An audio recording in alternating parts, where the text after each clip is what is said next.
안녕하세요. 고넬료 집에서 베드로가 설교하고 성령이 임합니다. 오늘 본문은 사도행전 10장 34절에서 48절입니다. 34절. 그러자 베드로가 말하기 시작했습니다. 이제야 내가 깨달았습니다. 참으로 하나님께서는 사람을 겉모양으로 차별하지 않으시고 신학적으로 사도시대는 예수 그리스도의 구속순환 성취와 신약교회의 태동으로 신약시대는 이미 실현되었으나 아직 신약 신학은 완전히 정립되지 못한 과도기였습니다. 본래 유대인 출신으로 구성되었던 초기의 사도들과 제자들도 아직은 이스라엘 선민 사상과 구약 율법 조항에 얽매여 있는 상태였습니다. 이런 초대교회 초기에 경직된 사고를 전환시키게 된 결정적 계기가 된 사건이 베드로가 고넬료 가정에 복음을 전하고 성령이 강림하고 세례를 준 사건입니다. 이방인이 유대교로 개종하지 않은 상태에서도 세례를 받을 수 있다는 복음이 이방인에게 널리 전파되게 하신 하나님의 크신 역사였습니다. 사람을 겉모양으로 차별하지 않으신다고 번역된 부분은 사실상 하나의 명사입니다. 편파성 또는 외모로 사람을 차별하는 자 이런 뜻입니다. 하나님은 외모로 사람을 차별하는 분이 아니시라는 것을 베드로가 깨달았다는 것입니다. 35절. 하나님을 경외하고 의를 행하는 사람들이라면 어떤 민족이든 받아주신다는 것입니다. 받아주신다 하는 것은 하나님이 받으시는 자격을 나타냅니다. 하나님께 드려질 수 있는 희생이나 희생을 드리는 사람을 묘사할 때 쓰는 단어입니다. 인간이 드리는 것에 대해 받아들이실지의 여부에 대한 판단은 하나님만이 하십니다. 따라서 베드로는 인간이 외형적인 모습만을 보고 하나님의 백성인지의 여부를 판단해서는 안 된다는 것을 깨달은 것입니다. 36절. 하나님께서 모든 것의 주이신 예수 그리스도를 통해 평화의 복음을 이스라엘 백성들에게 전해주신 것을 여러분도 잘 알 것입니다.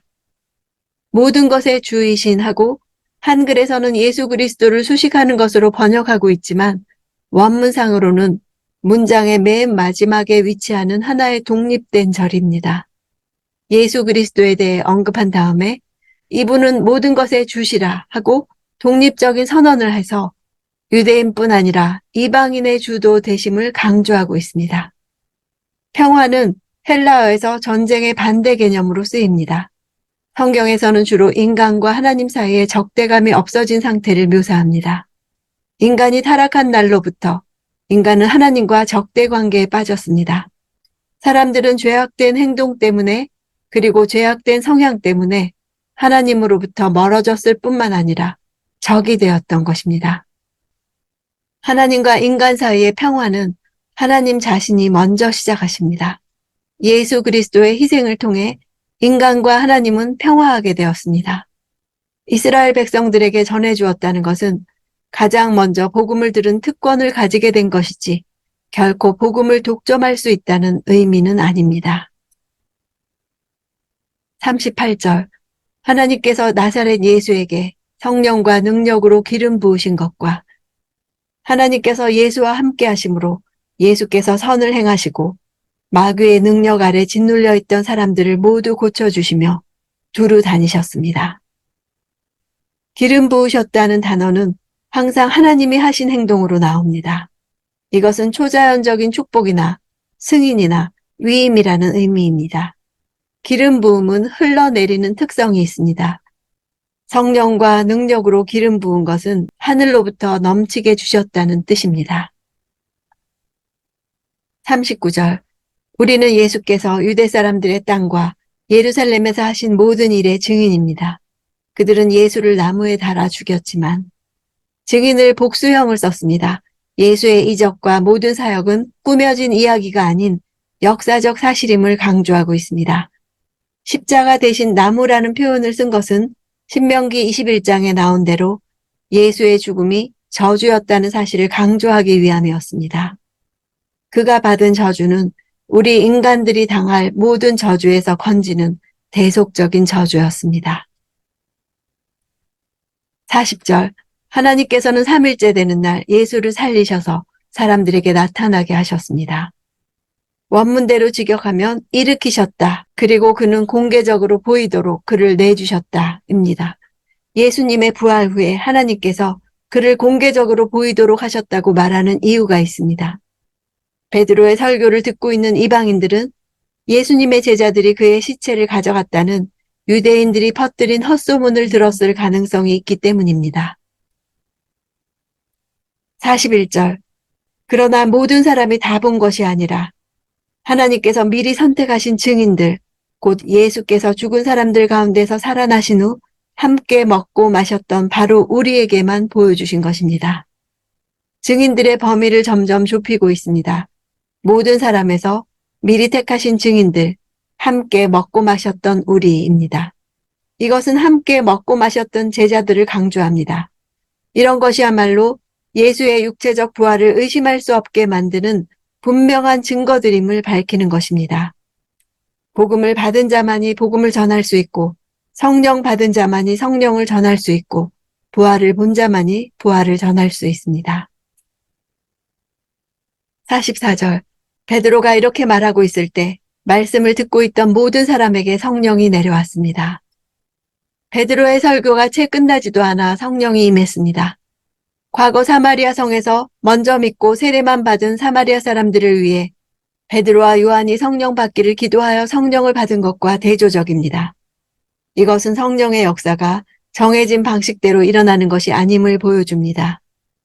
세례나 할례를 받지 않은 이방인들에게 성령을 주신 것은 믿음만으로도 이방인이 교회에 받아들여질 수 있음을 강력하게 보여주시는 하나님의 증거입니다. 내려왔다 단어의 시제는 갑자기 예측하지 못한 가운데 순식간에 이루어졌다는 것을 보여줍니다. 47절. 이 사람들도 우리와 마찬가지로 성령을 받았으니 물로 세례 주는 것을 누가 막을 수 있겠습니까? 고넬료 가족에게는 성령 세례가 먼저 온 것입니다. 물 세례는 구원을 인치는 표입니다. 회개와 구원을 표현해 줍니다. 초대교회 공동체가 한 식구인 것을 말해주는 세례입니다. 성령 세례는 성령께서 인치시는 세례입니다. 구원받은 자가 하나님의 능력을 받는 세례입니다. 성령 세례를 받아야 능력을 받게 됩니다. 예수님의 제자들이 성령을 받은 후부터 변한 것입니다. 이렇게 물 세례는 구원을 위한 세례이고 성령 세례는 능력을 위한 세례입니다. 48절. 그래서 베드로는 그들에게 예수 그리스도의 이름으로 세례를 받으라고 명했습니다.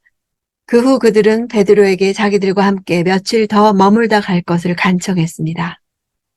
한 성령, 한 세례에 이어 이제 한 교제로 나아가고 있음을 보여주고 있습니다. 성령의 선물만으로는 충분하지 않았습니다. 그들에게는 새로운 믿음과 새로운 삶을 위한 훈련이 필요합니다. 베드로가 그들의 환대를 받아들인 것은 그리스도께서 확립하신 유대인과 이방인 간의 새로운 결석을 드러내 보여줍니다. 9장과 10장은 각각 사도 베드로가 피장 시몬의 집과 이방인 고넬료의 집에서 수일 동안 머문 것을 기록하는 것으로 종결되고 있습니다. 여기에는 저자 누가의 중요한 저작 의도가 있습니다. 피장이라는 직업은 죽은 짐승의 가죽을 취급하고 가공하는 직업으로 유대인들이 부정하게 여기는 직업입니다. 고넬료는 유대인들이 상종하기조차 꺼려했던 이방인이었습니다. 그런데 복음을 전하는 베드로 사도가 이들 집에 거리낌 없이 수일씩이나 머물렀습니다. 유대인 중심에서 이방인 중심으로 전환되는 과도기적 기간에 복음 전도 사역 중 일어난 일입니다. 하나님은 이방 선교의 미온적인 베드로를 예언자 요나의 불순종과 사명 회피가 떠오르는 욥바로 불러내신 것입니다. 하나님의 절묘한 연출이었습니다. 베드로는 불순종한 요나와 달리 이방인을 구원하시려는 하나님의 거대한 선교 비전을 받아들입니다. 유대인들에게 배척받은 복음이 이방인과 소외된 자들에게 영접받는 것을 본 것입니다. 전통과 율법보다 하나님의 살아있는 말씀에 순종했습니다. 나는 복음이 필요한 자라고 생각합니까? 하나님의 말씀을 영접하고 있습니까? 하나님과 날마다 새로운 관계를 사모합시다. 갈망하는 마음에 머물러 주실 것입니다.